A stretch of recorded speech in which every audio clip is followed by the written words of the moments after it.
You guys, we're going to start by looking at the worksheet from last time. I'm not going to walk by and check this today, but I will check all the stuff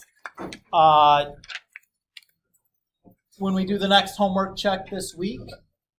But if you guys have any questions from this, I'd be happy to take a couple of those before we start in today. You're welcome. From the worksheet, Annika,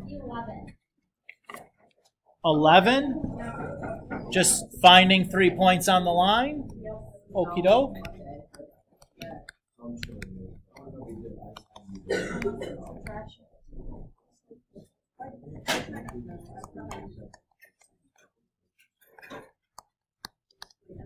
Okay, so if I want to find 3 points on the line, all I'm going to do is pick values for t and plug them in.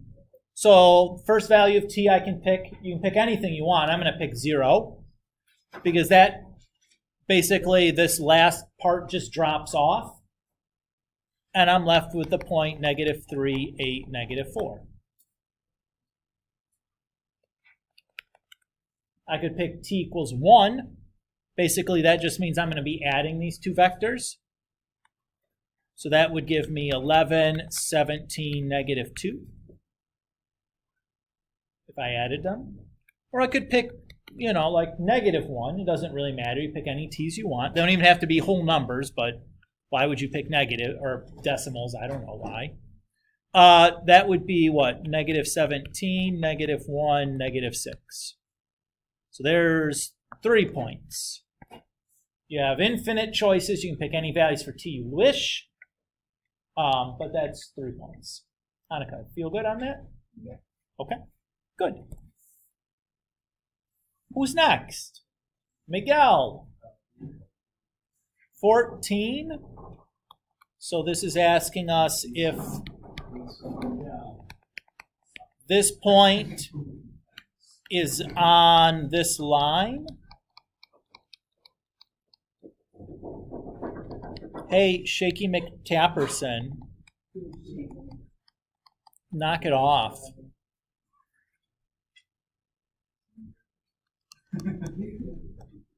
Okay, so that's our point, and this is our line. We want to know if this point lies on this line, right? So basically all I want to check is there a value of t that'll give me the x component of 5, the y component of 8, and the z component of 12? So to do that,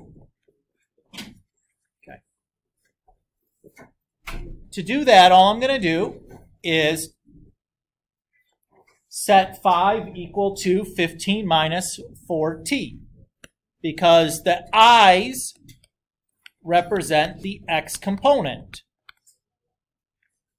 Similarly, I'll take 8 and set that equal to -7 plus 6t. And then I'll take 12 and just set it equal to 12. So this I don't have to do anything with because 12 is equal to 12. When I solve this one, I subtract the 15 over and divide by -4. That gives 5 over 2. Add the 7 over, divide by 6. That's also 5 over 2. And since all of the t's agree, that point does lie on that line. Oh, so since 12 doesn't have its t, then it's 5. Yeah, because 12 is already going to give me 12. Doesn't matter what value of t I pick, the z coordinate's going to match. Right. So I don't have to really worry about the z coordinate in that case. Miguel, does that feel good? Okay. James? Okay. So 12 is identical to 11. The only difference is that they're written in a different form, but that doesn't really matter too much to us.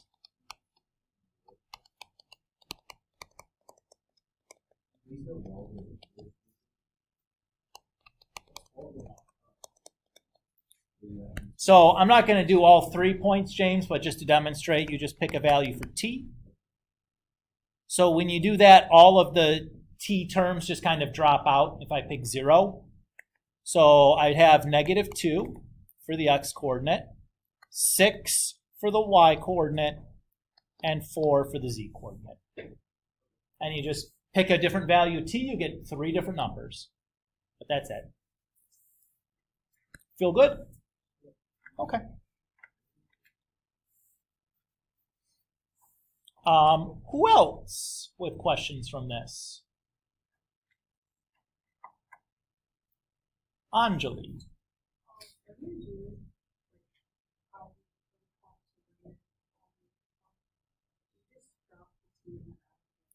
No, the t's still need to be there. So let's say that for 7, the answer we should have, or one possible answer was this.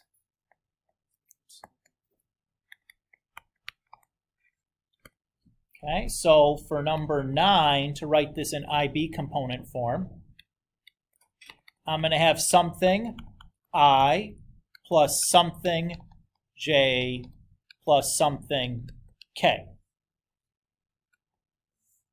Okay with that? So those are my 3 components. So the first component is going to be 0 minus 12t.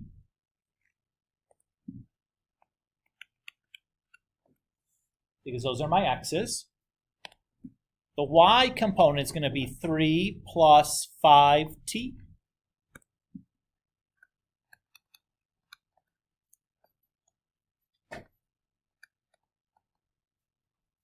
And then my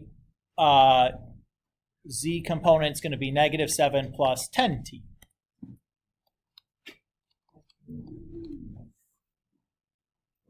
And you're done. Does that feel okay there? So it's not tricky, right? And that first one, even if you wanted to get rid of the 0 and just write -10t, that's fine. You know what I mean? But you do need the t's in there, right? I still have the t's all through there. But yes, basically you're just combining the 2 vectors, but you have to remember to include the t's.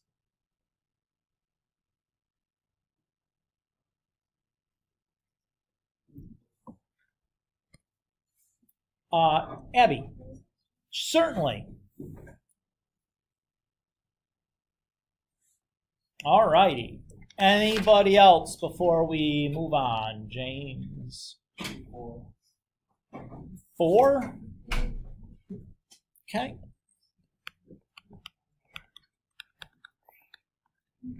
So on 4, we're graphing this vector. So remember, this is the x-axis, the y-axis, and the z-axis. Actually, I'm going to label this end as the x since that's a positive end. So the first thing I'm going to do is draw in 3 tick marks on the negative end of the y-axis. 3 tick marks on the positive end of the y-axis. I meant 6 when I said 3. And then 4 tick marks on the negative end of the z-axis.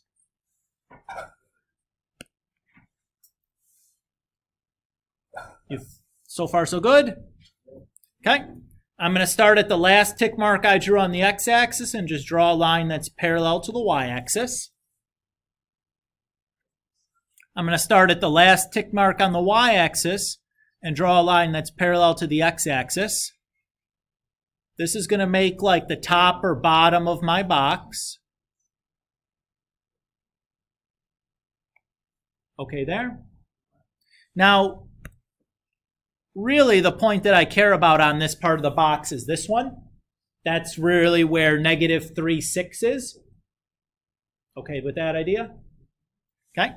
Now I'm going to project down into the 3rd dimension using the z-axis. So I like to start from the origin, and I'm just going to project this down 4 units. That puts me here. I'm then going to move to the next point that's on the y-axis and also project that down 4 units. That puts me to there. And I'm going to take each of the other 2 corners and just eyeball that down 4 units.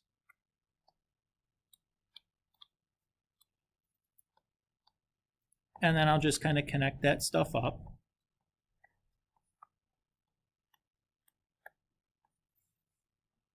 Okay there? And the point that I really care about is this one now, right? The one that I projected downward. Cool there, James? So to draw my vector then, I'm just going to connect the origin to that point. So there's my vector.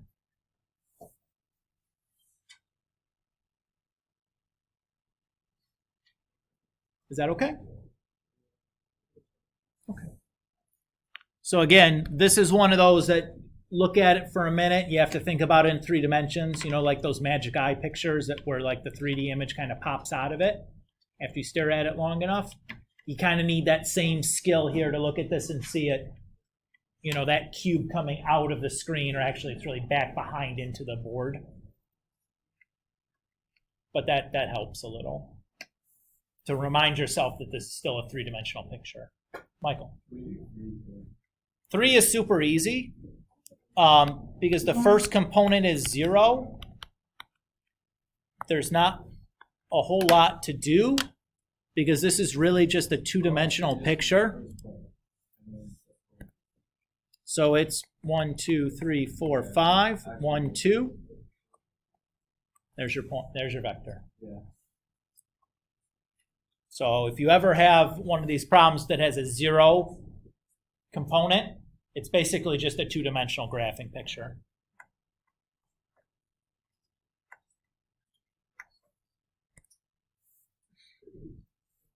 All right, so I think we've done, one of every type.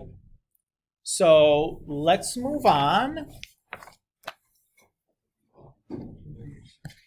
Today, what I'm going to be worried about is planes. Not airplanes, but like the 2-dimensional object called a plane.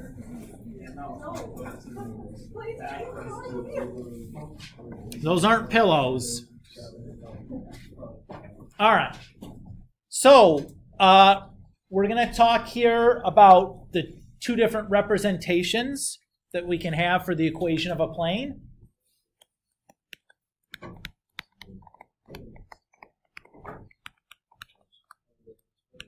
So there's the Cartesian form.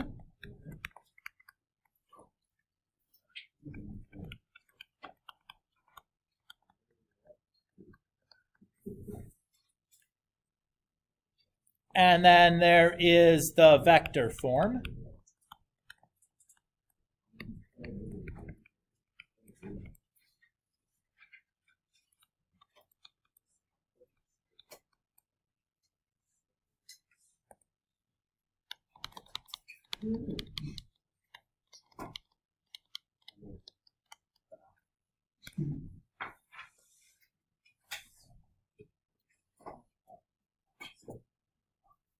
So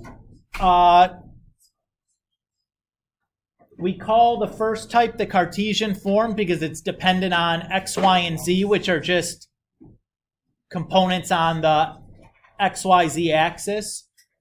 That's commonly called the Cartesian coordinate system. It's named after the philosopher René Descartes, who formalized the system of having like an x, y, etc. axis that are all at right angles to each other. So right now we're going to be focusing on the Cartesian form here. So an example of a plane written in the Cartesian form is 2x plus 6y plus 3z is equal to 12.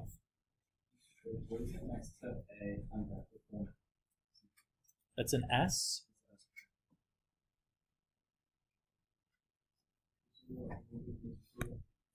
What? There's like nothing up. It was like 2 lines.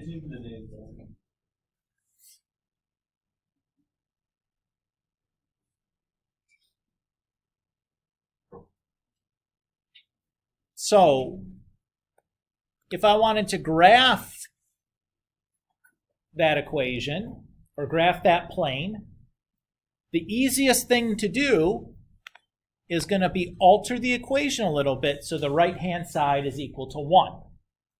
What can I do to both sides of this equation to make it equal to 1? Divide by 12.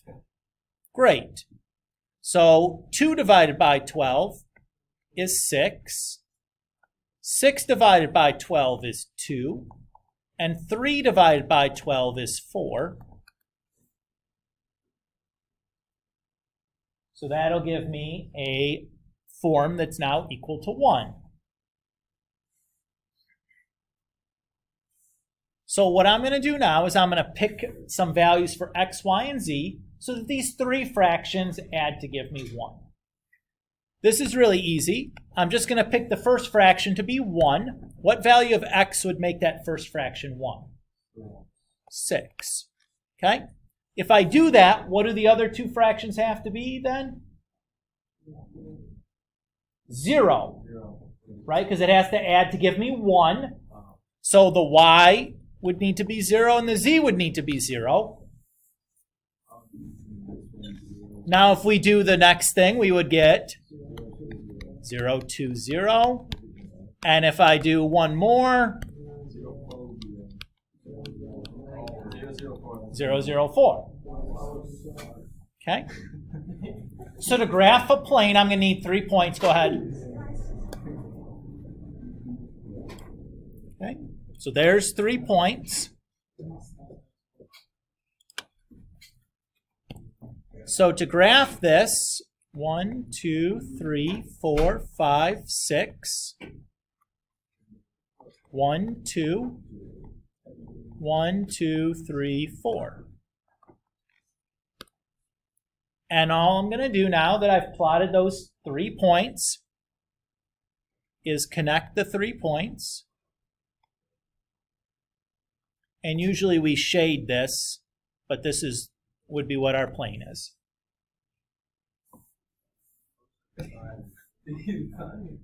It does look like a triangle. In fact, we intentionally kind of picked our points so that we would get something that was really easy to plot. Because remember, plotting points in 3 dimensions is not trivial, right? But by picking them so that... Stop talking. Stop. By picking the points so that only one coordinate had a number and the other ones were 0, it's really kind of trivial to graph those points. It's very, very easy. So that's the idea there. That's the goal. Okay. Let's talk now about the vector form. So if we go back to this picture of our vector form, this M is like a point vector. So any point on the plane you can use as your point vector. Vector S is a direction vector. So any vector in the plane can be suitable to use as vector S. And T is also a direction vector because we have both like 2-dimensional surface. We need 2 vectors to describe the dimension for that.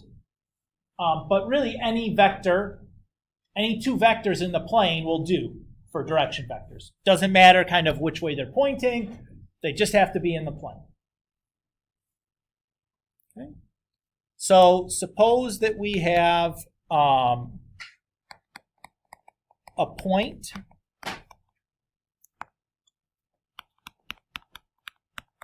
in the plane and the vectors also in the plane. How would I write the equation for this plane? Well, I'd write the point vector plus a vector in the plane times the parameter A plus a vector in the plane times the parameter B.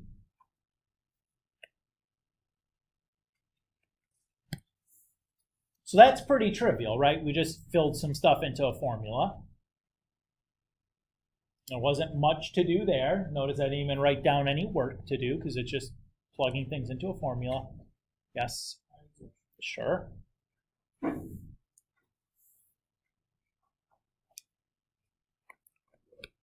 What if this is a little less trivial, and instead of giving you a point and two vectors in the plane, what if instead we just give you 3 points in the plane? For the sake of notation, I'm going to refer to those points as A, B, and C.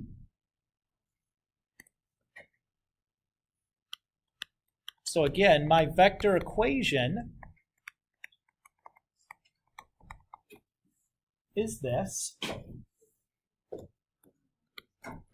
So for my vector M, my point vector, what 3 reasonable choices would I have here?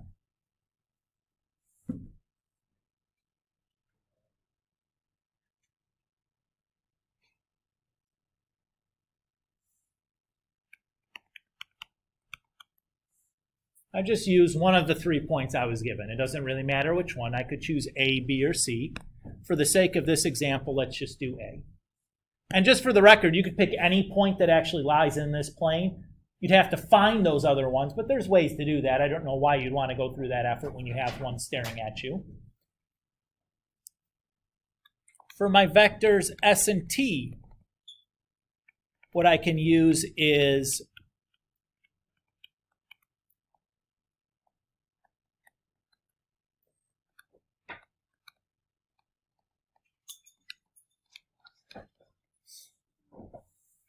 two of these 3 pairs.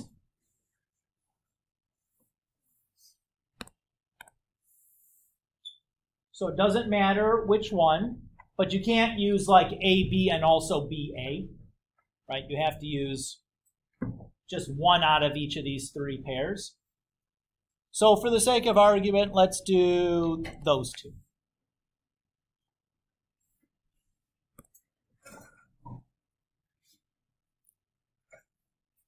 So M is just going to be the vector 3, 4, negative 1.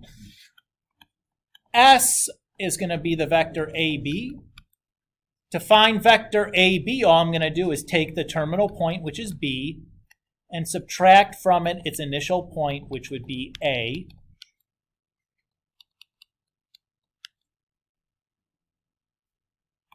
And to find vector T, that's going to be AC. So to do that, all I'm going to do is take the point C, the terminal point, and subtract from it its initial point, which was A.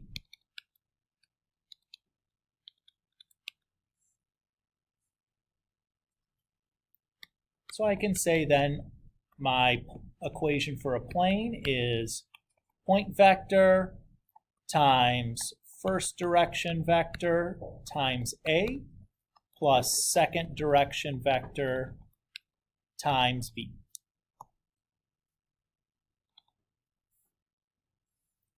What does this remind us of? It should remind you of writing the vector equation for a line in 2 dimensions, or in 3 dimensions, excuse me. Almost the exact same problem, right? Instead of needing 1 vector, though, we needed 2. But it's not considerably different. Very, very similar process.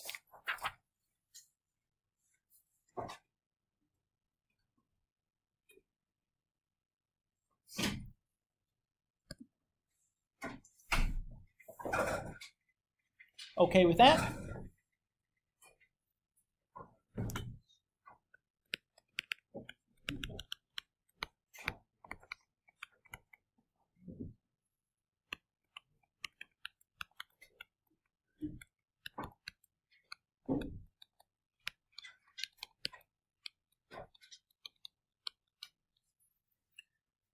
So let's say that we're asked to find 3 points on the plane given here.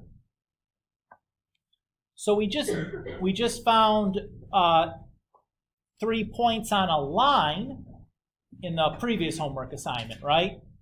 To do that, we just picked values for t. Here we have two parameters, a and b. So we'll just pick values for a and b. So probably 0 and 0 are the easiest two to start with. That's going to cause those last two vectors to drop off. So we would just have -1, 2, 4. Then maybe I'll do a is 1 and b is 0. That's basically just going to be adding those two vectors then, right? So 2, 2, 9. And then maybe I'll pick a to be 0 and b to be 1. Basically, that's just like adding those two vectors. So that would be 1, 5, and then 2.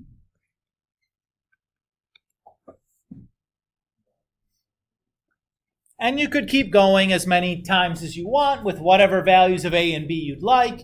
They can be the same, they can be different, they can be positive, they can be negative, they can be decimals, they can be fractions, it doesn't matter. But make your life easy and pick convenient numbers to work with.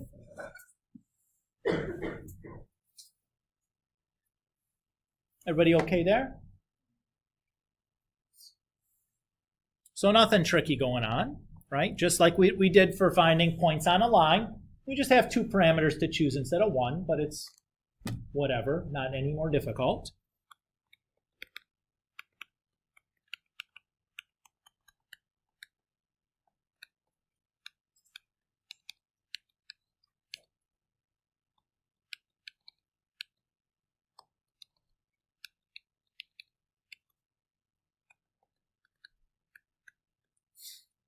Okay. So here's another kind of problem that should sound pretty familiar. We're going to ask, does this point lie on this plane? We did something similar in the previous homework assignment where we were trying to determine if a point lied on the line. We're going to take very much the same tact here.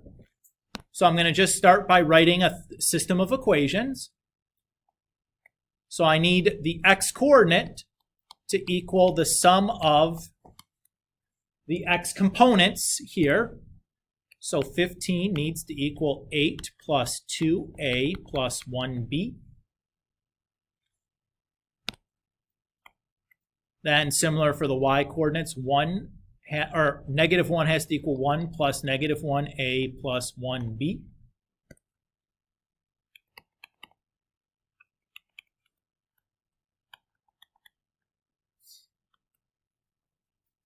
And then likewise, 3 has to equal 3 plus 1a plus -3b.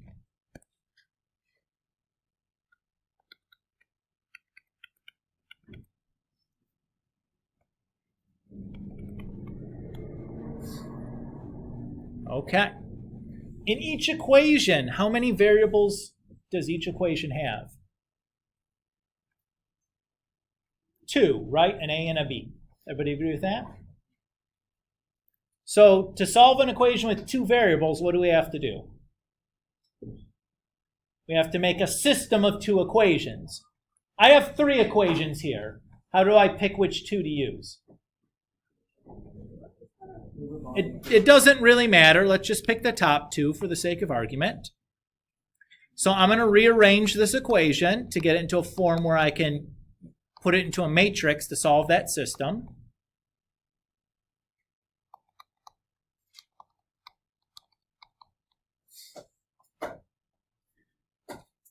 Everybody okay there?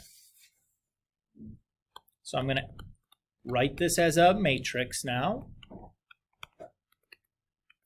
and use the RREF command to solve that matrix.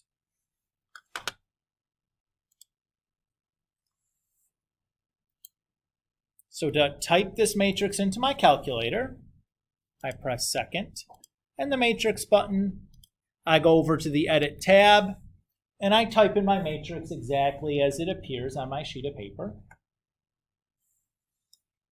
As you can see, I've done this already. After I have that typed in, I'm going to exit this out, go back into the matrix menu, go to the math tab, scroll all the way down to the bottom to find the RREF command. And then I'm going to do that RREF command on that matrix that I just made. So when I do that, I get 3 and 1 in that last column. What this tells me is that A is equal to 3 and B is equal to 1. But I'm not done here. I still don't know if this point lies on this line. Here's the reason. Because we used the equation that represents x and the equation that represents y, all we know for sure is this value of a and b will give me the first two components matching that point. It doesn't tell me if the third component's going to work. So we still have one more thing to do. We need to check to see if that a and b satisfies the third equation, whichever one we didn't use to make our system.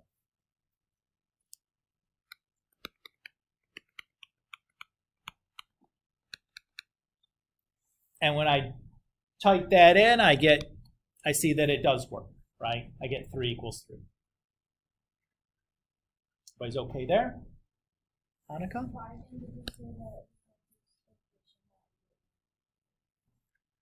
So what we did here by writing this two-variable system from the x components and the y components, all we know is that a and b is going to give us a point that has those two coordinates. We don't know if it's also going to give us the 3. That's what checking in the last equation is going to verify for us. In most cases, I think when I did my practice on this, it seems like when the point doesn't lie on the line, it's that check that fails at the end. Yes, Mark? Sure. Okay. So we know a little bit about a Cartesian form for a plane and a vector form for a plane. We know a little bit how to manipulate these two and kind of do some problems involving them. We've just done a handful of examples of those. What we want to talk about next is how to convert in between them.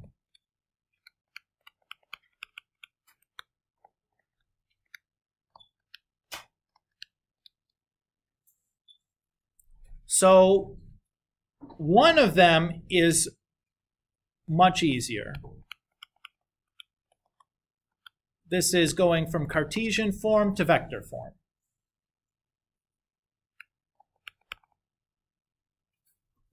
So how do we do that? Let's say that we have this Cartesian form here. And I want to rewrite this in a vector form. My plan is just going to be, I'm going to just generate 3 points on the plane using this equation, and then write the vector equation from those 3 points. Everybody okay with that? We just wrote a vector equation from 3 points just a few moments ago. I'm going to use that same process. And to generate the 3 points on this plane, I'm going to do the same process I would as if I were to graph this plane. So I'm going to start by dividing both sides by 24.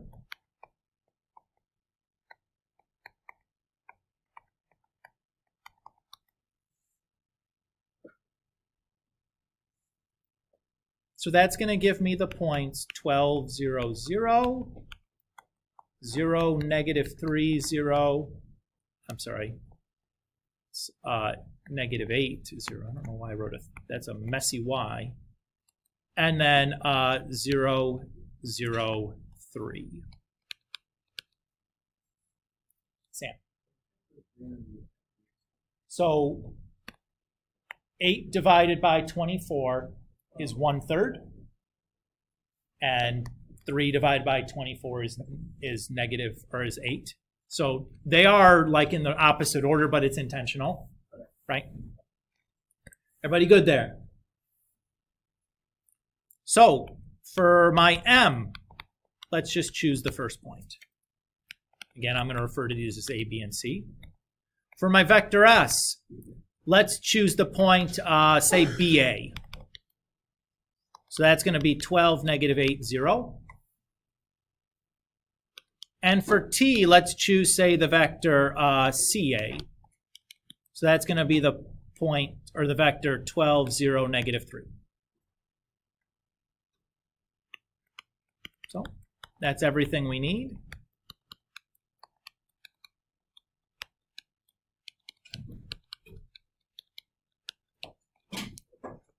So there's my vector equation for the plane.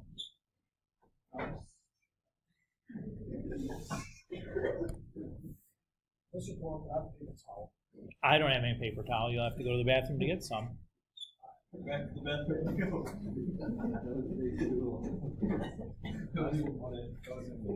So we got for another 30 minutes.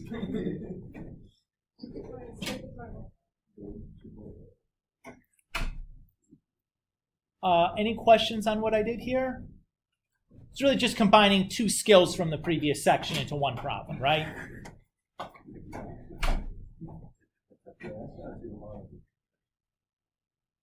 Okay. A bit more challenging is to convert between a vector equation and into the Cartesian form. Before we do that, though, I want to mention one thing real quick. So if I look at these Cartesian forms, in both the examples that we've looked at, it's been rather convenient because each of the A, B, and C coefficients were divisors for the D, right? That doesn't necessarily need to happen. It's not a problem if it doesn't, but it makes things a little bit messier where you end up with some fractions rolling around in there. Now, it's not the end of the world. They're just irritating to deal with, but it doesn't really add any complexity to the problem. You don't have to do anything weird to deal with it, but you should be careful there if they are not divisors.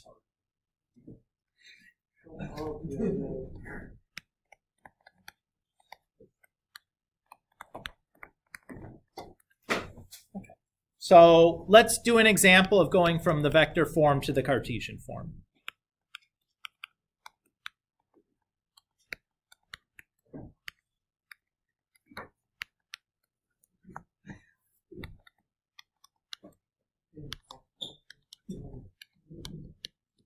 Okay. So here's our vector form. And just like the previous example, what I'm going to do is I'm going to start by generating 3 points. Because 3 points define a plane. If you remember back to your geometry, it would have been first semester geometry. But one of the axioms is that any 3 points define a plane. Just like any 2 points define a line. Oh, yeah. Those are fundamental axioms to Euclidean geometry.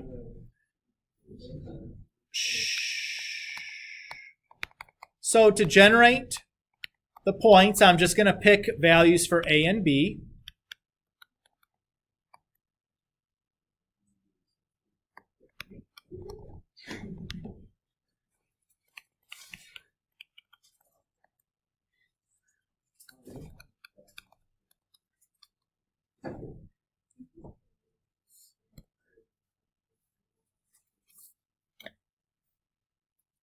Everybody okay there? Right? No big deal. Now, what we're trying to get here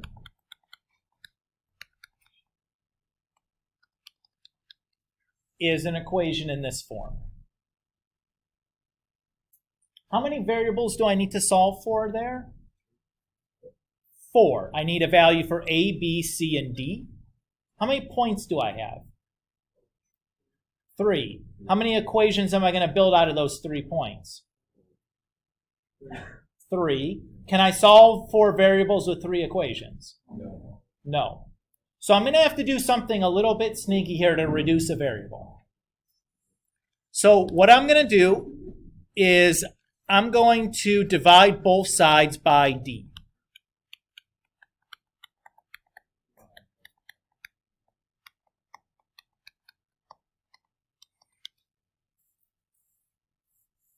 Everybody okay there? Now you should be thinking to yourself, Mr. Kulik, you said you were going to reduce a variable. I still see 4 variables sitting there. What the heck good did that do? Here's the trick. Remember that A, B, C, and D are all integers? So A over D is just a fraction. I'm going to call that fraction little a. B over D, just some fraction. I'm going to call that little b. And C over D is just some fraction. I'm going to call that little c. So now I have 3 variables. I have been able to reduce a variable. Now, you don't need to show this work that I've just done every single time, this little trick of rearranging your equation. But I want to explain like why I'm doing this and what it accomplishes before I just kind of do it all willy-nilly and tell you this is just the way we do it. So what I'm going to do now is I'm going to plug in my values for x, y, and z for my 3 points into this equation to create 3 equations. My first point was 3, 2, 1. So that's going to give me 3a plus 2b plus 1c equal to 1. My second point was 4, 7, negative 1. So 4a, 7b, negative 1c is equal to 1. And my last point was 0, 7, 2. So 0a plus 7b plus 2c is equal to 1.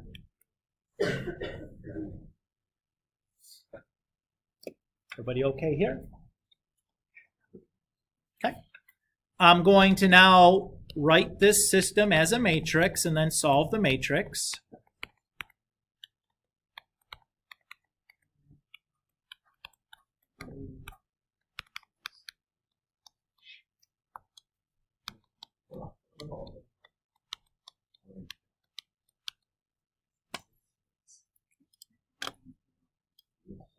So to enter the matrix in, I'm going to go into the matrix menu under the Edit tab, pick one of my matrices and type my matrix in exactly as it looks. As you can see, I've already done this in advance of this class. Once I have the matrix entered into my calculator, I'm going to return to the main screen. Go back into the matrix menu. Under the Math tab, select the RREF command and perform that on my matrix B that I just made. When I do that, I get some answers, but they're kind of crazy decimals. That's not terribly appealing to me. If I press Math and choose the fraction command, it'll work on the matrix also, so it'll output those answers as fractions, which are preferable in this case. So those answers were 1/5, 1/15, and 4/15. So what this tells me is A equals 1/5, B equals 1/15, and C equals 4/15. So I have 1/5 times x plus 1/15 times y plus 4/15 times z is equal to 1.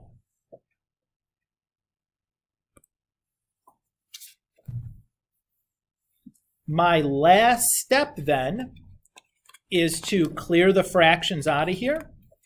So what can I do to both sides of this equation to remove the fractions? Multiply by 15.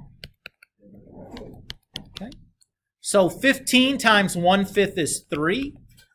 15 times 1/15 is 1. 15 times 4/15 is 4. And 1 times 15 is 15. So there is my Cartesian form. Everybody okay there? So still not terribly bad. We used the calculator to do all the heavy computational pieces by having it solve the system for us. We just had to know how to get that system and then how to retrieve our answer from the matrix and generate our final answer with that. But the calculator did all the heavy lifting there. This is where I'm going to stop for today.